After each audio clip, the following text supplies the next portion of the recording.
আসসালামু আলাইকুম। একটি কথা ছোটবেলা থেকে শুনে আসছি, সাতক্ষীরার মাটি জামাত শিবিরের ঘাঁটি। আজকে স্বচক্ষে দেখার সুযোগ হয়েছে। সুপ্রিয় দর্শক, আপনারা ইতিমধ্যে দেখতে পেয়েছেন সাতক্ষীরা জেলা জামাতের উদ্যোগে কর্মী সম্মেলনের আয়োজন করা হয়েছিল। সেখানে কত মানুষ হয়েছে এটা আন্দাজ করতে পারেনি সাতক্ষীরার বানো টিভির পরিচালক জাহিদুল বাশার জাহিদ। আমি তার কাছে কিছুক্ষণ আগে ফোন দিয়ে শুনলাম যে কত লোক হতে পারে। তিনি বলেন, আমরা যে মাঠে সমাবেশ করেছি সেই মাঠের 3টার সমান আরও বাইরের লোক ছিল। আপনাদেরকে ড্রোন ক্যামেরার মাধ্যমে কিছু অংশ আমরা দেখানোর চেষ্টা করব। আমির জামাত ডাক্তার শফিকুর রহমানের বক্তব্যের মাঝে ড্রোন ক্যামেরার মাধ্যমে যে ভিডিওগুলো করা হয়েছে সেগুলো কিছু অংশ দেখানোর চেষ্টা করব। তাহলে আপনারা বুঝতে পারবেন সাতক্ষীরাতে আজকে কি ঘটেছে। চলুন আমরা বিস্তারিত দেখে আসি। আজকের এই ঐতিহাসিক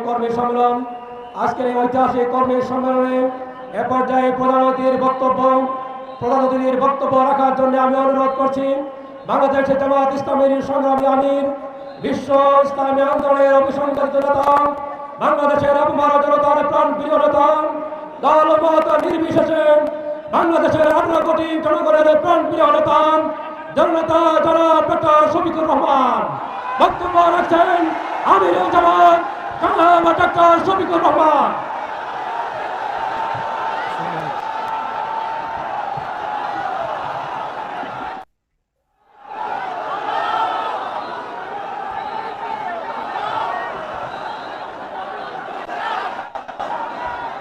আসসালামু আলাইকুম ওয়া রাহমাতুল্লাহ।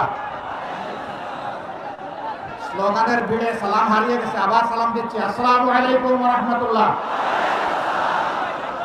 আলহামদুলিল্লাহি রাব্বিল আলামিন ওয়াসসালাতু ওয়াসসালামু আলা রাসূলিল কারীম ওয়া আলা আলিহি ওয়া সাহবিহি ওয়া আহলি বাইতি আজমাইন। বাংলাদেশ জামাত ইসলামী শহীদানের মার্কাজ ঐতিহ্যবাহী সাতক্ষীরা জেলা শাখা আয়োজিত আজকের এই কর্মী সম্মেলনের সম্মানিত সভাপতি, সম্মানিত জেলা আমির, উপস্থিত বিশেষ অতিথিবৃন্দ, বাংলাদেশ জামাতে ইসলামীর নির্বাহী পরিষদের অন্যতম সদস্য, সাতক্ষীরা মাটি ও মানুষের প্রিয়জন জনাব অধ্যক্ষ ইজ্জতুল্লাহ, অন্যতম সদস্য নির্বাহী পরিষদের জনাব মোবারক হোসাইন, সাতক্ষীরা মাটি এবং মানুষের নেতা এবং প্রিয়জন জনাব মুহাদ্দিস আব্দুল খালেক সহ আঞ্চলিক নেতৃবৃন্দ এবং সাতক্ষীরার প্রিয় সহকর্মী ভাই ও বোনেরা, আমি জানি এই কর্মী সম্মেলন শুধু ভাইদের জন্য, কিন্তু বাসার আঙ্গিনায় আসার পথে অনেকগুলা সাদে উৎসুক বোনদেরকে আমি দেখতে পেয়েছি। আজকে তাদেরকে আমরা মাহরুম করেছি বলে দুঃখিত। আগামীতে তাদের জন্য কোনো আয়োজন করা হবে বলে আমি প্রত্যাশা রাখি ইনশাআল্লাহ। আপনারা সবাই কেমন আছেন? আল্লাহ রাব্বুল আলামিন ইজ্জতের সাথে আপনাদেরকে ভালো রাখুন। এই মাটিকে আমরা খুব ভালোবাসি। কোরআনের পক্ষে কথা বলতে গিয়ে, আল্লাহর দ্বীনের পক্ষে কথা বলতে গিয়ে, মুসলিম নেতৃবৃন্দের পক্ষে কথা বলতে গিয়ে বাংলাদেশের কোন জেলা এত বেশি জীবন এবং রক্ত উপহার দেয়নি। এই জন্য সাতক্ষীরার অবস্থান বাংলাদেশ জামাতে ইসলামের কাছে অনন্য উচ্চতা। আল্লাহ তাআলার দরবারে দোয়া করি, আল্লাহ তাআলা ক্রমাগতভাবে যেন এই জেলার মর্যাদা বৃদ্ধি করে দেন। সম্মানিত ভাই ও বোনেরা, বাংলাদেশ আমাদের প্রিয় জন্মভূমি। আল্লাহ তাআলার বড়ই মেহেরবানি, দুনিয়ার খুব কম জায়গায় এরকম সুজলা সুফলা শ্যামল দেশ মানুষ পেয়ে থাকে। আমরা এমন একটি দেশ পেয়েছি, মাটির উপরে অফুরন্ত সম্পদ, মাটির গর্বে অফুরন্ত সম্পদ, সমুদ্রের গর্বে অফুরন্ত সম্পদ। আমাদের এই সম্পদগুলো জনগণের উপকারে আসছে না। যারা জনগণের ত্রাতা হয়ে কর্তা হয়ে বিভিন্ন সময় দেশ শাসন করেছেন, জনগণের সম্পদ সুকৌশলে চুরি করে তারা তাদের পকেটে ঢুকিয়েছে। এই জন্য বাংলাদেশের জনগণ তাদের প্রাপ্য হিস্সা পায়নি, সুষম উন্নয়ন হয়নি।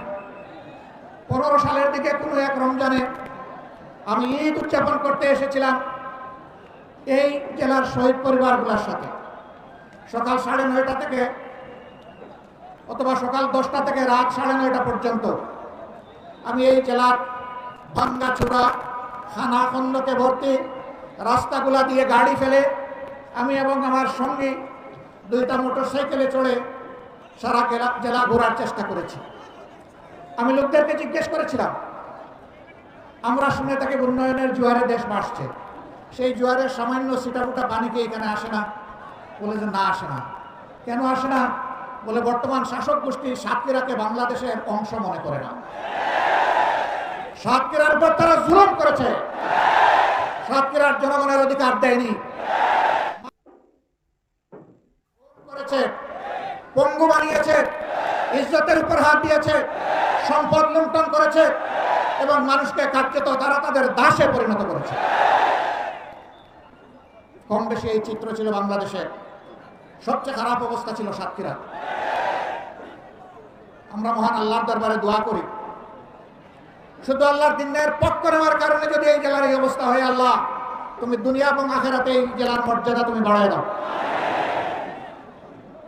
প্রিয় সহকর্মী বৃন্দ, বাংলাদেশ জামাতে ইসলামী আল্লাহ এবং জনগণের কাছে প্রতিশ্রুতিবদ্ধ যে এই জমিনে আমরা ইনসাফ কায়েম করতে চাই, আমরা দুর্নীতিমুক্ত একটি বাংলাদেশ গড়তে চাই, আমরা সুষম উন্নয়ন মানুষকে উপহার দিতে চাই। আমার জেলায় প্রধানমন্ত্রী আছে, তাই সব কিছু এইদিকে জোয়ারের পানিতে চলে আসবে, এই বাংলাদেশ আমরা দেখতে চাই না। আমরা এমন একটি বাংলাদেশ দেখতে চাই, কেউ চাইলেও তার অধিকার পাবে, না চাইলেও তার অধিকার পাবে। আমরা এমন একটি বাংলাদেশ দেখতে চাই যেই দেশে লক্ষ বেকার যুবকের মিছিল হবে না, বরঞ্চ আমাদের যুবকেরা আমাদের সম্পদে পরিণত হবে। তাদের হাতে মূল্যহীন এক টুকরা সার্টিফিকেট ধরিয়ে দেওয়া হবে না, বরঞ্চ শিক্ষা সমাপনের সাথে সাথে তাদের হাতে কাজ তুলে দেওয়া হবে। এমন শিক্ষা চাই আর এমন শিক্ষিত জাতি চাই। তবে এই শিক্ষা অবশ্যই নৈতিক এবং দুনিয়াবী বা জাগতিক শিক্ষার সমন্বয় হতে হবে। মানুষ যাতে মানুষ হয়, শিক্ষা নিয়ে মানুষ যাতে ডাকাত না হয়, আমরা সেই শিক্ষাটি চাই।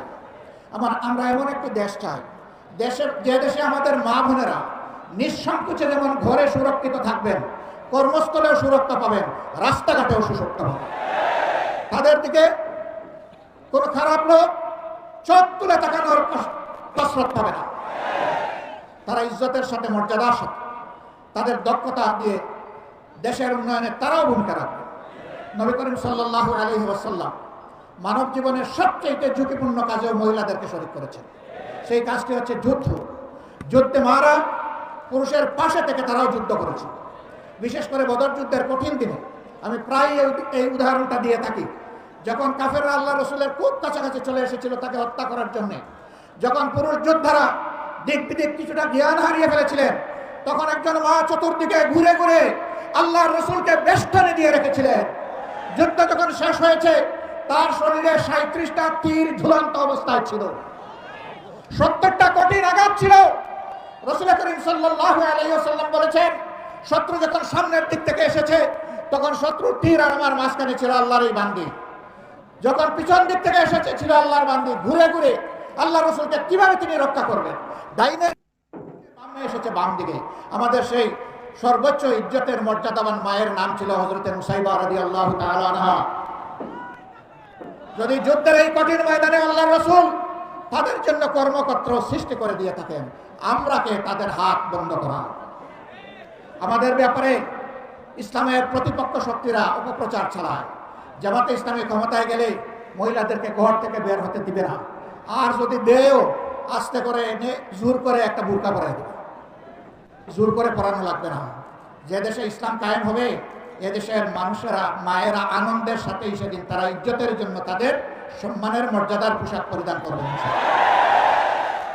তারপরেও কোনো মা, কোনো বোন যদি এই পোশাকের বাইরে থাকেন, আমরা তাদেরকে কথা দিচ্ছি, নিশ্চয়তা দিচ্ছি, কারো উপর জোর কাটানো হবে না। কারণ এদেশে শুধু মুসলমানরা বসবাস করে না, অন্যান্য ধর্মের লোকেরাও বসবাস করে। তারা তো আমাদের ধর্ম যেহেতু গ্রহণ করেনি, তাদের জন্য ইসলামের প্রেসক্রাইব করা পর্দাও তাদের জন্য প্রযোজ্য নয়। তারা যদি ইসলামের সৌন্দর্য অভিভূত হয়ে ইসলাম কবুল করে, সেটা ভিন্ন কথা। তাদেরকে ইসলাম গ্রহণ করতে কাউকেই বাধ্য করা হবে না। সম্মানিত সহকর্মীবৃন্দ, এই দেশে শুধু মুসলমানরা বসবাস করে না, হিন্দু, খ্রিস্টান, বৌদ্ধ ধর্মের লোকেরাও বসবাস করে। আমরা এমন একটি দেশ চাই যে দেশে মসজিদও পাহারা দেওয়ার প্রয়োজন হবে না, মন্দির এবং মঠও পাহারা দেওয়ার দরকার, গির্জা পাহারা দেওয়া লাগবে না। সকল ধর্মের লোকেরা তাদের আপন আপন ধর্ম তাদের মতো করে শান্তিতে নিরাপত্তার সাথে তারা পালন করবে। আলহামদুলিল্লাহ, আমাদের দেশটি সাম্প্রদায়িক সম্প্রীতির একটি চমৎকার বাগান, কিন্তু আমাদের বাগানে মাঝে মাঝে হুতুম পেঁচা ঢুকে পড়ে। এই হুতুম পেঁচাদের ব্যাপারে আমাদেরকে সতর্ক থাকতে হবে। আমরা এই সম্প্রীতি নষ্ট করতে দেব না।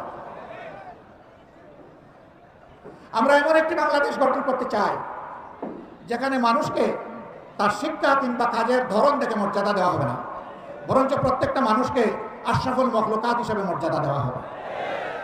আমার দেশের একজন পরিচ্ছন্নতা কর্মী, তিনিও আমার ভিআইপি। তারা যদি 3 দিনের জন্য তাদের কাজ বন্ধ করে, আমরা কেউ ঘর থেকে বের হতে পারবো না। তাদের এই কাজ, কঠিন কাজ আমি করতে পারবো না। তারা কষ্ট করে এই কাজটা আমাদের করে দেন, আমি তাদেরকে সেলিউট জানাই। সে আমার ভাই, সে আমার বোন, সে আমার এই সমাজকে চালু রেখেছে।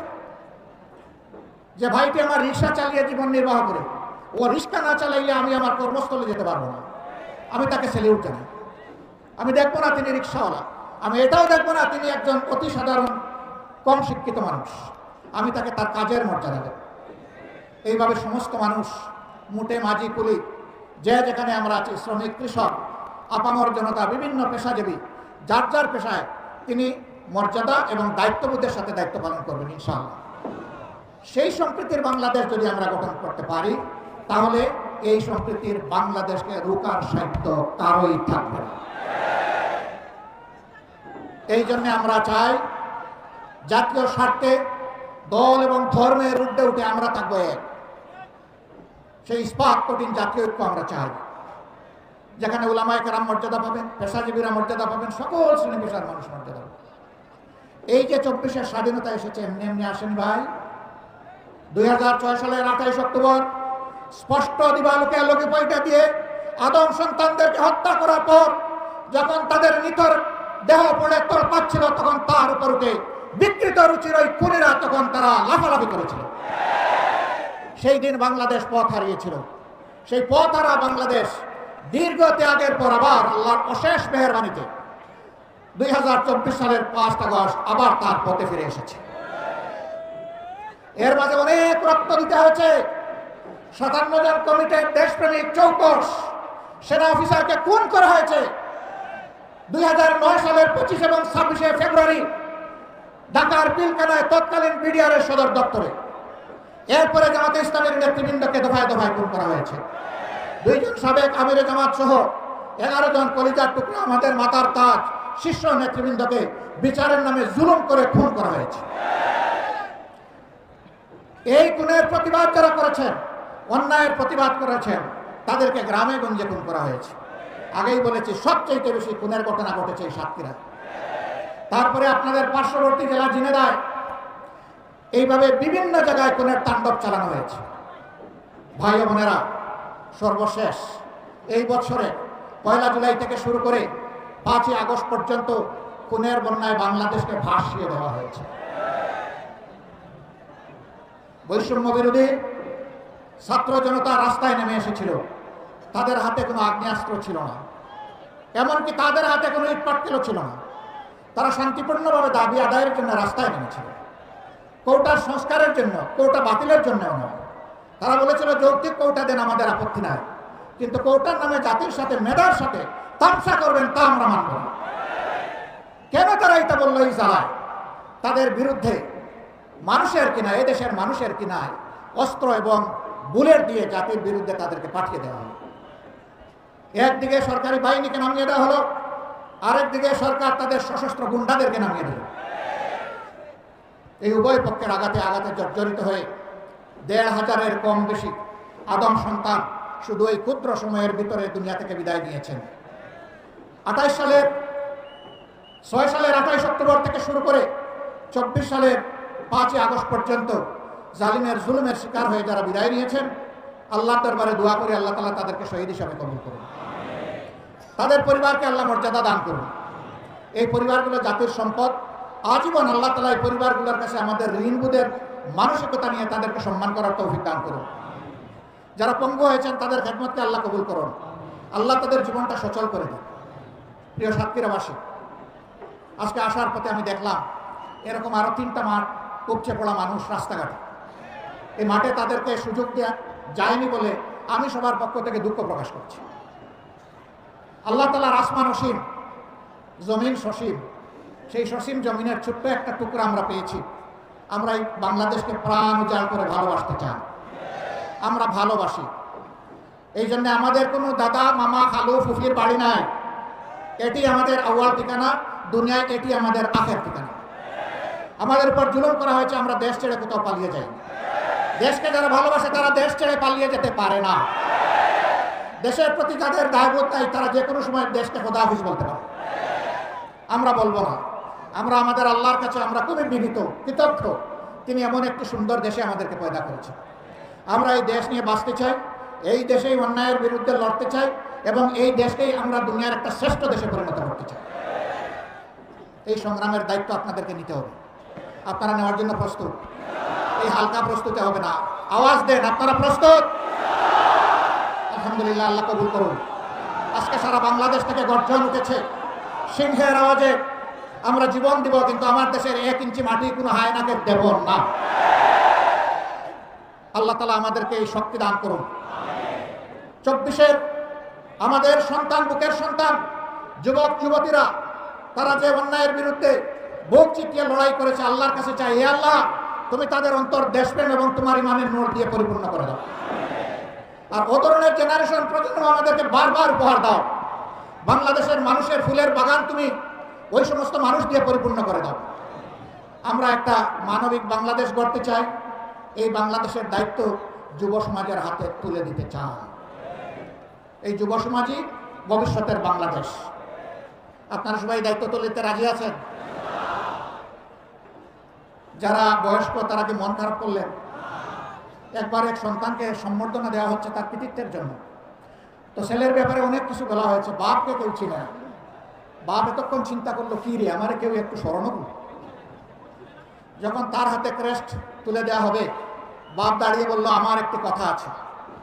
এত সময় আপনারা যাকে সম্বর্ধনা দেওয়ার জন্য অনেক প্রশংসা করেছেন, দেখতে হবে ছেলেটা কার। আলহামদুলিল্লাহ, এক কথায় সব কিছু বুকের ভিতরে এসে গেছে।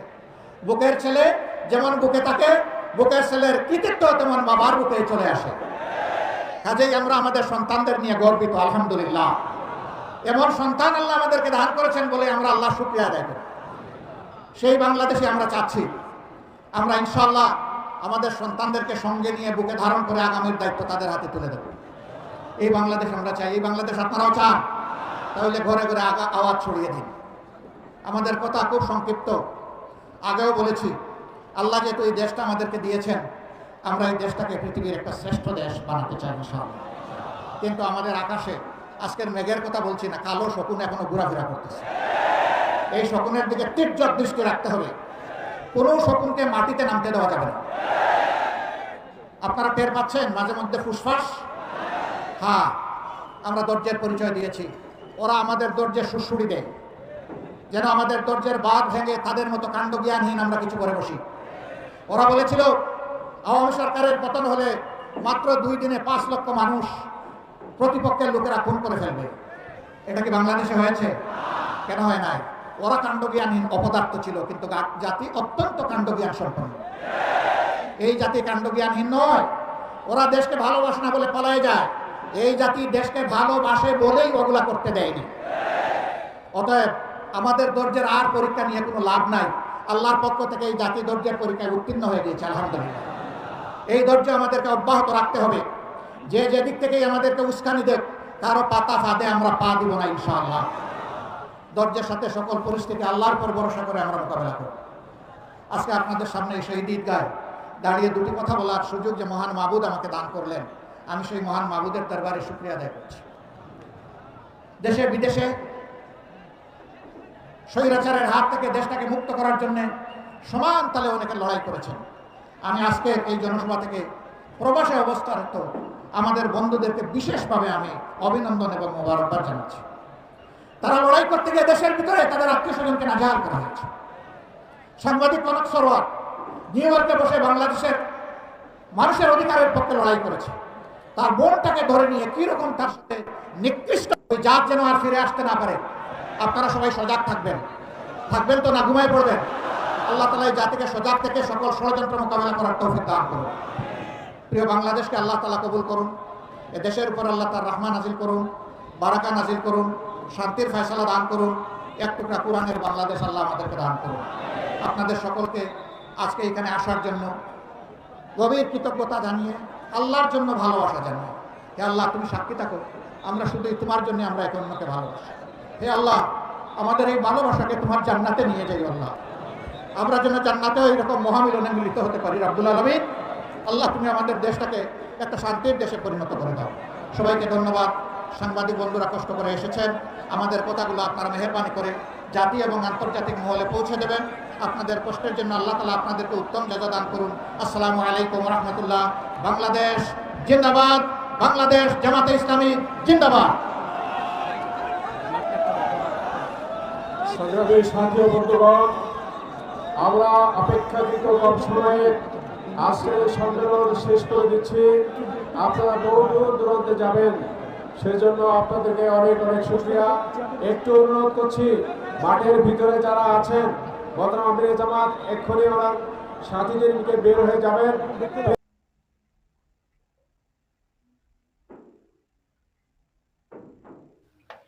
সুপ্রিয় দর্শক, সাতক্ষীরা জেলা জামাতের আজকের এই কর্মী সম্মেলনটি আপনারা কিভাবে দেখছেন অবশ্যই আপনাদের মূল্যবান মন্তব্য কমেন্ট বক্সে জানাবেন। সবসময় সত্য নির্ভর তথ্য পেতে স্বাধীন বাংলা ইউটিউব চ্যানেলটি সাবস্ক্রাইব করে আমাদের সাথে থাকুন। আসসালামু আলাইকুম ওয়া রাহমাতুল্লাহি ওয়া বারাকাতুহু।